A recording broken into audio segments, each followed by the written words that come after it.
Welcome to KRR kitchen. இன்றைக்கி நம்ம கிச்சனில் நல்ல ஒரு அருமையான சுவையில் நல்ல ஒரு சூப்பரான சட்னி ரெசிபி தான் பார்க்க போகிறோம்.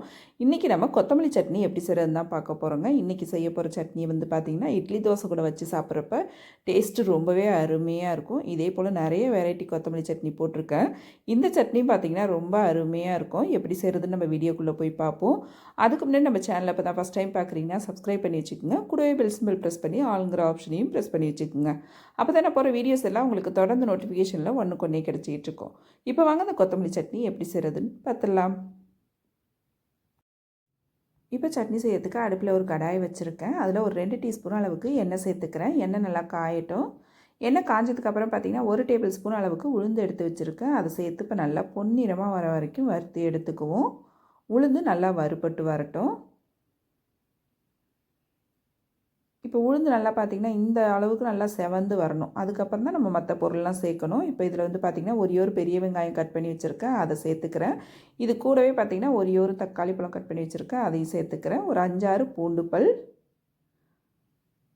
அப்புறம் பார்த்திங்கன்னா ஒரு 4 பச்சை மிளகாய் கட் பண்ணி வச்சுருக்கேன், அதையும் சேர்த்துக்கிறேன். நீங்கள் உங்கள் காரத்துக்கு தகுந்த அளவு பச்சை மிளகாய் சேர்த்துக்குங்க.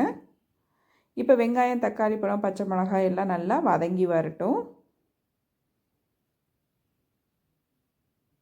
வெங்காயம், தக்காளி பழம் நல்லா வதங்கி வரணும். இந்த அளவுக்கு வதங்கினதுக்கு அப்புறம் பார்த்திங்கன்னா ஒரு கைப்பிடி அளவுக்கு கொத்தமல்லி தழை சேர்த்துக்கிறேன். நல்லா அலசிடுங்க. ஒரு தடவைக்கு 2 தடவை மண் நிறையா இருக்கும், அலசிட்டு சேர்த்துக்குங்க. அதுக்கப்புறம் பார்த்திங்கன்னா கொஞ்சமாக புதினா தலையும் இது கூடவே சேர்த்துக்குவோம். புதினா சேர்த்து அரைக்கும் போது இன்னுமே டேஸ்ட்டு நல்லா இருக்குங்க. கொத்தமல்லி அதிகமாகவும் புதினா ரொம்ப கம்மியாக தான் சேர்க்கணும், அதிகமாக சேர்த்துடக்கூடாது. புதினா மல்லி சேர்த்ததுக்கப்புறம் பார்த்திங்கன்னா ஒரு 2 செகண்டை அந்த சூட்டில் மட்டும் கலந்து விட்டிங்கன்னா போதும். ரொம்ப நாளை வதக்கிடக்கூடாது, டேஸ்ட்டு மாறிடும். நம்ம இந்த அளவு வதக்கி அரைக்கும் போது தான் டேஸ்ட்டு நல்லாயிருக்கும். இதிலே பார்த்திங்கன்னா ஒரு சின்ன துண்டு புளி, ஒரு 1/2 கப் அளவுக்கு தேங்காய் துருவல் எடுத்து வச்சுருக்கேன், அதையும் இதில் சேர்த்துக்கிறேன். இப்போ தேங்காய் சேர்த்து பார்த்திங்கன்னா நம்ம வதக்கக்கூடாது, அந்த சூட்லேயே லைட்டாக கலந்து விட்டோம்னா போதும். சட்னிக்கு தேவையான அளவு உப்பும் சேர்த்து நல்லா கலந்து விட்டு கொஞ்சம் கூட சூடு இல்லாமல் நல்லா ஆற வச்சு எடுத்துக்குவோம். அதுக்கப்புறம் சட்னி எப்படி அரைக்கிறதுன்னு பார்ப்போம். இப்போ எல்லா பொருளும் பார்த்திங்கன்னா நல்லா ஆறினதுக்கு அப்புறம் மிக்ஸி ஜாருக்கு மாற்றி எடுத்து வச்சுருக்கேன். நம்ம எல்லா பொருளுமே சேர்த்தாச்சு. இதில் கொஞ்சமாக தண்ணி விட்டு நல்லா நைஸாக அரைச்சி எடுத்துகிட்டு வந்துக்குவோம். இப்போ சட்னி அரைச்சி எடுத்து வந்துட்டேன். இது ஒரு பாத்திரத்துக்கு மாற்றிக்கிறேன். கூடவே கொஞ்சமாக தண்ணியும் கழுவி சேர்த்துக்கிறேன். நல்லா ஒரு தடவை கலந்து விட்டுருங்க.